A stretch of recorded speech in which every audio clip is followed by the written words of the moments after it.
வணக்கம். நான் உங்கள் நித்யா. இன்னைக்கு நம்ம பார்க்கக்கூடியது யூஜி செனட்டுடைய காமர்ஸ் எம்சிக்யூஸ் ரிலேட்டடா உள்ள கண்டென்ட் பேஸ்டு தான் நம்ம லேர்ன் பண்ண போகிறோம். ஸோ நான் பேசிக் லெவல்ல இருந்து முதல்ல கொண்டு போகிறேன். ஸோ அப்போ தான் உங்களுக்கு ஈஸியாக அண்டர்ஸ்டாண்ட் ஆகுன்றதுக்காக. ஓகே. ஸோ ஃபர்ஸ்ட் கொஸ்டின் பார்த்தீங்கன்னா dash is an economic system based on the principle of free என்டர்பிரைஸ்னு கொடுத்துருக்காங்க. ஸோ இந்த ஃப்ரீ என்டர்பிரைஸ் அப்படின்றது என்னன்னு பார்த்தீங்கன்னா, என்டர்பிரைஸ்னால் ஃபேம் ஒரு பிக் கம்பெனி ஃப்ரீயாக ஒரு கம்பெனி உள்ளே வரலாம் அப்படின்னு எந்த எக்கனாமிக் சிஸ்டத்தில் கொண்டு வந்திருக்காங்கன்ற மாதிரி தான் கொஸ்டின். ஸோ எக்கனாமிக் சிஸ்டம்னா நாட்டினுடைய பொருளாதாரத்துக்காக ஒரு சிஸ்டம் ஃபாலோ பண்ணுறாங்க. அது எந்த பிரின்சிபிள் ஃப்ரீயாக கொண்டு வரலாம் ஒரு கம்பெனியை உள்ள அப்படின்னு எந்த சிஸ்டம்னு கேட்டிருக்காங்க. ஸோ அதில் என்னெல்லாம் போட்டிருக்காங்க, நம்ம 4 ஆப்ஷன் போட்டிருக்காங்க. இதனுடைய கண்டென்ட்டை ஃபுல்லாக லேர்ன் பண்ணிடலாம். ஸோ ஃபர்ஸ்ட் பார்த்தீங்கன்னா எக்கனாமிக்ஸ். ஸோ எக்கனாமிக்ஸ்னால் என்ன? பொருளாதாரம். பொருளாதாரத்தை எப்படி நாட்டில் கணக்கு பண்ணுறாங்கன்னா, அனலைஸ் பண்ணுறாங்க. இதை ப்ரொடக்ஷனையும் டிஸ்ட்ரிபியூஷன் தென் கன்சம்ஷன். ஓகே, இந்த மூணையும் தான் கருதி அவங்க கூட்ஸ் அண்ட் சர்வீசஸை மக்களுக்கு வழங்கி அதன் மூலமாக காசு ஏர்ன் பண்ணி சம்பாதிச்சு வெல்ஃபேர் மக்களுடைய வெல்ஃபேருக்காகவே அதை செலவிடுறாங்க. அதாவது ப்ரொடக்ஷன் அப்படின்றது உற்பத்தி. ஓகே, நிறைய விஷயங்களை ப்ராடக்டை ஒவ்வொரு கம்பெனியுமே உற்பத்தி பண்ணுவாங்க இல்லையா, அதை என்ன பண்ணுறாங்க, மக்கள்கிட்ட போய் கொண்டு சேர்க்குறாங்க. அது டிஸ்ட்ரிபியூஷன். அதுக்கப்புறம் மக்கள் என்ன பண்ணுறாங்க, வாங்குறாங்க. அது கன்சம்ஷன். ஓகே. ஸோ அப்போது இந்த கூட்ஸை முதல்ல என்ன பண்ணுறாங்கன்னா ப்ரொடியூஸ் பண்ணுறாங்க, உருவாக்கி மக்கள்கிட்ட கொண்டு சேர்க்குறாங்க. ஸோ இதை என்ன பண்ணுறாங்க, செக் பண்ணுறது தான் எக்கனாமிக்ஸ் அப்படின்றது. அப்போ எக்கனாமிக்ஸ்ன்றது கவர்மெண்ட் என்ன பண்ணுறாங்க, அதில் தலையிட்டு நம்ம மக்களுக்காக தான் அது பண்ணுறாங்க. ஸோ விற்றக்கூடிய காசில் வரி பணத்தை வாங்கி அந்த வரி பணத்தை எதுக்காக செலவு பண்ணுறாங்க, வெல்ஃபேர் ஆஃப் சொசைட்டிக்கு செலவு பண்ணுறாங்க. நம்ம மக்களுக்காகவே செலவு பண்ணுறாங்க. ரோட் போடுறது, இந்த மாதிரி எஜுகேஷனுக்காக. ஸோ எக்ஸாம்பிள் சொல்கிறேன்.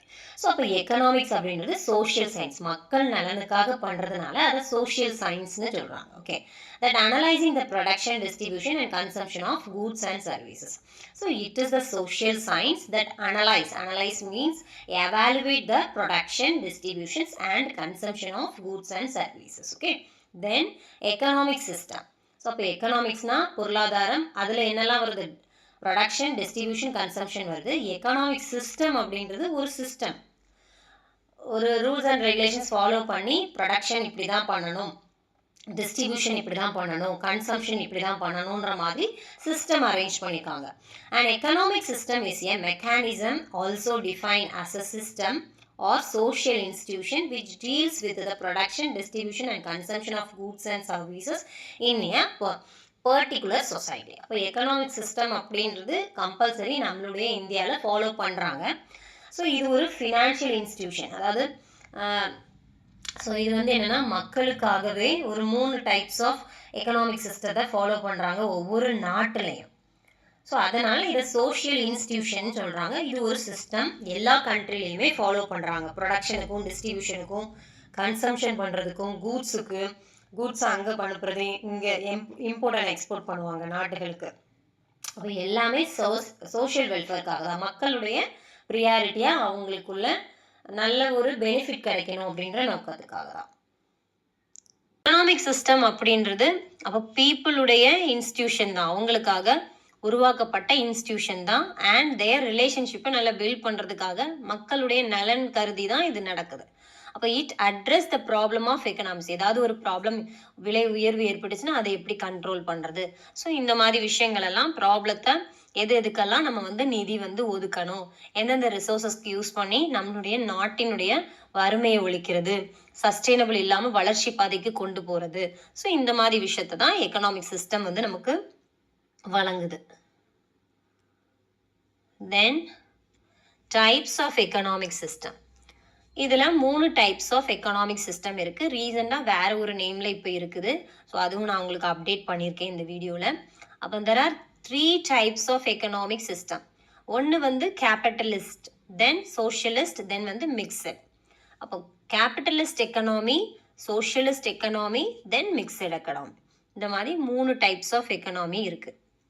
அதில் கேபிட்டலிசம் எக்கனாமி அப்படின்றது என்னன்னா, அதுவும் ஒரு எக்கனாமிக் சிஸ்டம் தான். பிரைவேட் இண்டிவிஜுவல் ஓனாவே அவங்களுடைய பிஸ்னஸை தொடங்கிக்கலாம். அவங்களோட கோல் என்ன இருக்கும், நல்ல ப்ராஃபிட் ஏர்ன் பண்ணி லாங் ரன்னாக தன்னுடைய பிஸ்னஸை கொண்டு போகணும் வளர்ச்சி பாதையில், நிறைய ப்ரொடக்ஷன் பண்ணி சேல்ஸ் பண்ணி விற்கணும். ஸோ இது என்ன பண்ணுவாங்க, கவர்மெண்ட் வந்து தலையிட மாட்டாங்க. ஓகே, ஸோ அதைத்தான் கேபிட்டலிசம் எக்கனாமின்னு சொல்கிறாங்க. அப்போ கேபிட்டலிசம் அப்படின்னா யாருமே உள்ளே வர மாட்டாங்க. ப்ரைவேட் பார்ட்டிஸ் அவங்கள ஃப்ரீயாகவே அவங்களுடைய பிஸ்னஸ் பண்ணிக்கலாம். ஸோ உங்களுக்கு கொஷின் என்ன கொடுத்துருக்காங்க, ஃப்ரீயாக வந்து என்டர்பிரைசஸ்னால் கம்பெனி. ஸோ யார் வந்து ஃப்ரீயாக வந்து வந்துக்கலாம், கேபிட்டலிசம் எக்கனாமி அப்படின்றது உள்ளே வந்து தானாகவே வந்துக்கலாம். அப்போ அவங்களுக்கு தான் என்னது, கவர்மெண்டுடைய தலையீடுகள் எதுவுமே இருக்காது. ஸோ ப்ரைவேட் இண்டிவிஜுவல்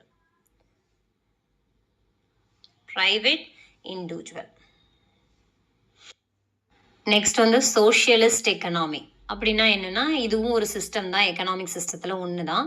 இந்த கேபிட்டல் எக்கனாமின்றது ப்ரைவேட் பார்ட்டிஸ் வந்து யாருனாலும் பிஸ்னஸ் ஸ்டார்ட் பண்ணிக்கலாம். பட் இந்த சோஷியலிஸ்ட் எக்கனாமின்றது கண்ட்ரோல் பண்ணுவாங்க. யாருடைய கண்ட்ரோல் இருக்குன்னு பார்த்தீங்கன்னா, கவர்மெண்டுடைய தலையீடு இருக்கும்.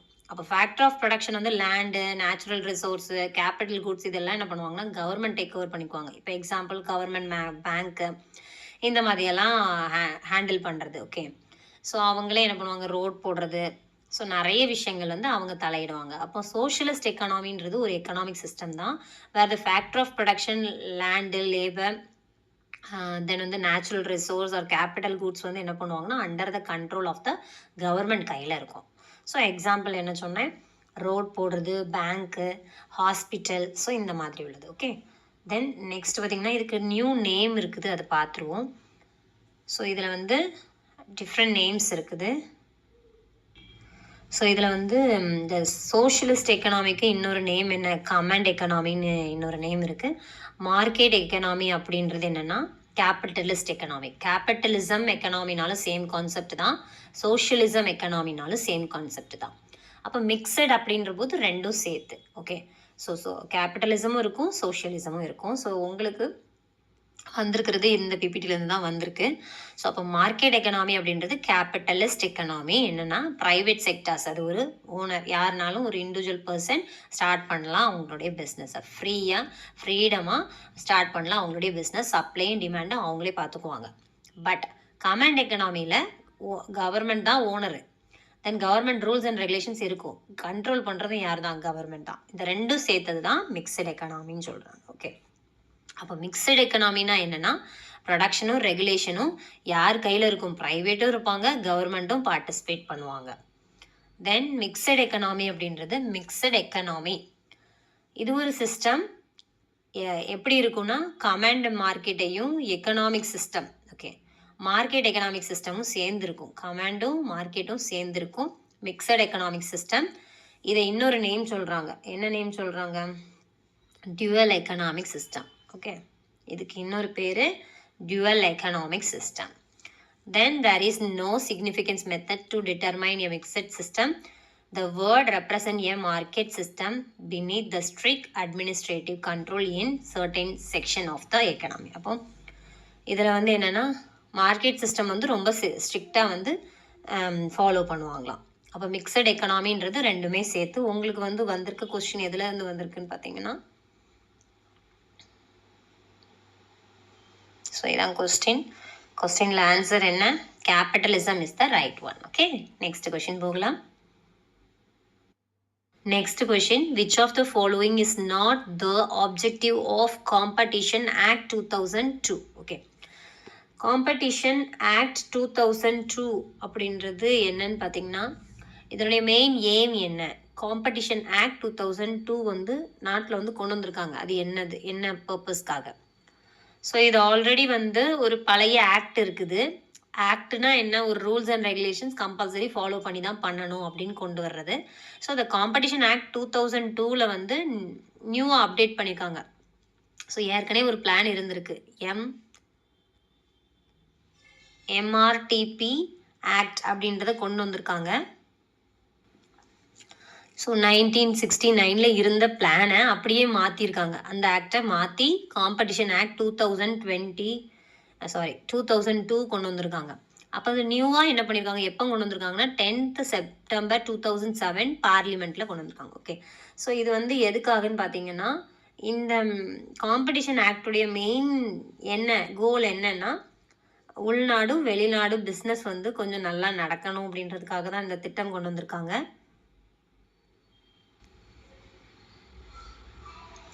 ஸோ இதனுடைய மெயின் நோக்கம் என்ன? கோல்னா மெயின் நோக்கம். இந்த பாலிசி வந்து உருவாக்கப்பட்ட காரணம் என்னன்னா, all domestic and foreign business அப்படின்னா உள்நாடுனா டொமஸ்டிக், வெளிநாடுனா ஃபாரின். ஸோ இது எல்லாமே குவாலிட்டியாக கஸ்டமர் வந்து நல்ல ஒரு ப்ராடக்டை வந்து ரிசீவ் பண்ணணும் ரீசனபிள் ப்ரைஸில். காம்படிஷன் நிறைய பண்ணாங்கன்னா ஹெவி ப்ரைஸ் ஆயிடக்கூடாது. ஸோ அதுக்கு ரெஸ்ட்ரிக்ஷன் பண்ணுறதுக்கு இந்த பாலிசி வந்து இருக்குது. இதனுடைய மெயினே என்னதான், எக்கனாமிக் க்ரோத், நாட்டினுடைய வளர்ச்சியை இம்ப்ரூவ் பண்ணுறதுக்கு தான். எக்கனாமிக்னா பொருளாதாரம், மணி, மானிட்டரி. ஸோ அதோடைய க்ரோத்தை இம்ப்ரூவ் பண்ணுறதுக்கு, ஸோ அது எஃபிஷியண்டாக கொண்டு வர்றதுக்கு, ஓகே, நல்ல விதமாக கொண்டு வர்றதுக்கு இந்த ஆக்ட் வந்து பயன்படுது. இதனுடைய ஆப்ஜெக்டிவ் பார்ப்போம்.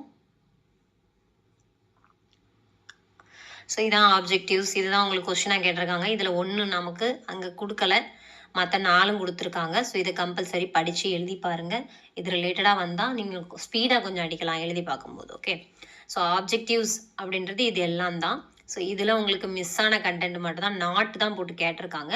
ஸோ இப்போ ஆன்சர் நாட் மட்டும் எடுத்தால் போதும்.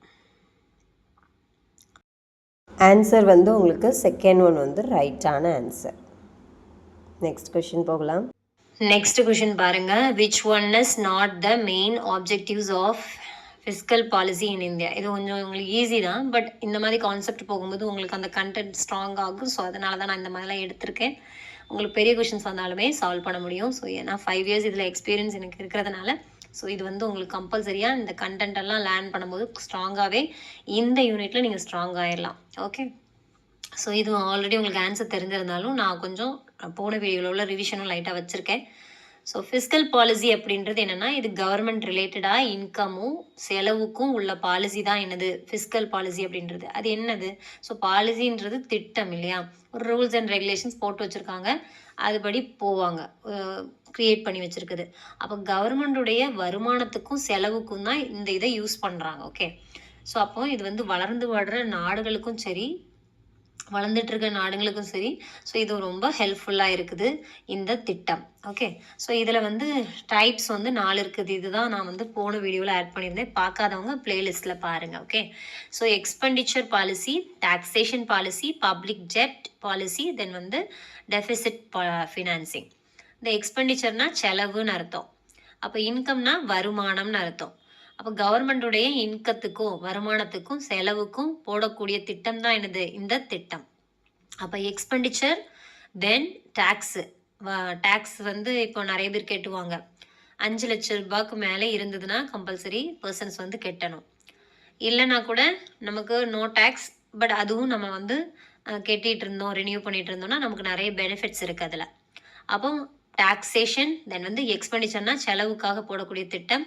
பப்ளிக் டெப்ட் அப்படின்றது கடன் கொடுப்பாங்க மக்களுக்கு, அந்த இது.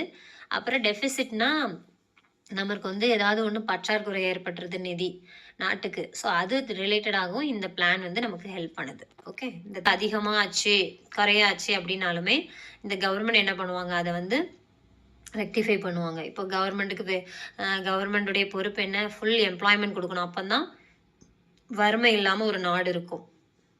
அப்போது ப்ரைஸ் ஸ்டேபிளாக வச்சா தான் அவங்களால வாங்கவே முடியும். அதிகமாக விலை வைக்கும் போது வாங்க முடியாது நிறையா மக்களால்.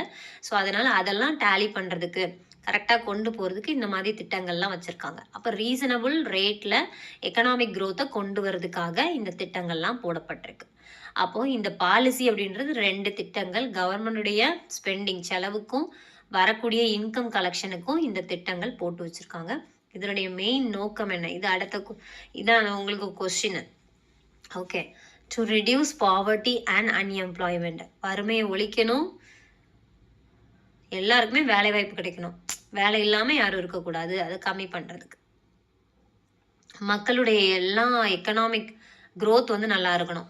இப்போ வந்து பார்த்திங்கன்னா என்ன, ரிச்சர் வந்து ரிச் ஆகிட்டே போவாங்க, புவர் வந்து புவர் ஆகிட்டே போவாங்க. ஸோ காசு இல்லைன்னா காசு இல்லாமே இருக்கும். ஸோ இந்த மாதிரிலாம் இல்லாமல் ஈக்குவலாக நம்ம மக்களை ஆக்கணும் அப்படின்றதுக்காக இந்த திட்டம் வந்து போடப்பட்டிருக்கு. தென் நல்ல ஒரு ரேப்பிடாக இன்க்ரீஸ் எக்கனாமிக் டெவலப்மெண்ட்காக போடப்பட்டிருக்கு.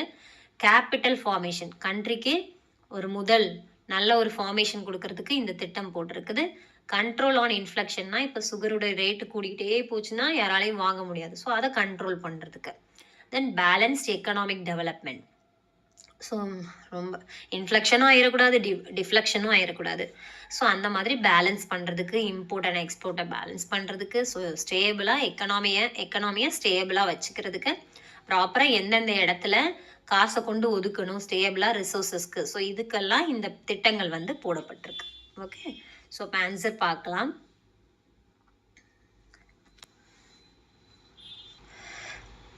ஸோ இதில் பார்த்தீங்கன்னா to increase liquidity in economy.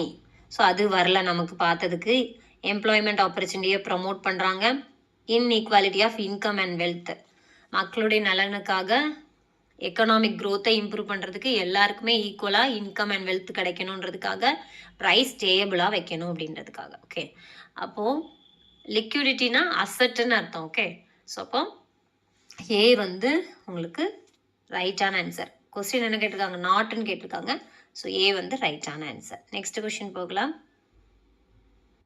Next concept வந்து நம்ம ஆல்ரெடி பார்த்துருக்கோம். லிபரலைசேஷன்னா பார்க்காதவங்க என்ன பண்ணுங்கன்னா பிளேலிஸ்ட்டில் வந்து காமர்ஸ்னு ஒரு நான் வந்து மேக் பண்ணி வச்சுருப்பேன். ஸோ அதை வந்து பாருங்கள். ஸோ லிபரலைசேஷன் அப்படின்றது நான் இப்போ ஷார்ட்டாக சொல்கிறேன். ஸோ ப்ரைவேட் கம்பெனிஸ் தான் எனது லிபரலைசேஷன். அப்போ வந்து என்ன பண்ணுறாங்கன்னா எக்ஸ்பேண்ட் பண்ணுறாங்க ப்ரைவேட் செக்டார்ஸை. ஸோ அப்போ expanded the scope of private sectors தான் எனது லிபரலைசேஷன் அழைக்கப்படுது. ஸோ இப்போ ஆன்சர் பார்த்தீங்கன்னா ஏ வந்து ரைட் ஆன்சர். போன வீடியோ பார்த்துருந்தவங்க அவ்வளோ பேருக்குமே ஆன்சர் தெரிஞ்சிருக்கும்னு நினைக்கிறேன். ஸோ நெக்ஸ்ட் கொஷின் நான் போகிறேன். ஸோ இந்த கொஷின் பார்த்தீங்கன்னா சேம் தான். நமக்கு காம்படிஷன் ஆக்ட் 2002 இருக்கு இல்லையா? ஸோ அது ரிலேட்டட் கொஷின் தான். So which one of the following is correct அப்படின்னு கேட்டிருக்காங்க. ஸோ இது ஈஸியாகவே உங்களாலே ஆன்சர் அடிக்க முடியும்னு நினைக்கிறேன். ஸோ ட்ரை பண்ணி பாருங்கள். கமெண்ட் செக்ஷனில் உங்களுடைய வியூவை மறக்காமல் போடுங்க. Okay, the MRTP commission was replaced by competition commission. Okay, so அதுதான் லைட்டாக சேஞ்சஸில் வந்துருக்கு, குழம்பிடக்கூடாது. ஸோ ஆன்சர் வந்து பி வந்து ரைட்டான ஆன்சர். இன்னொரு வீடியோவில் சந்திக்கலாம்.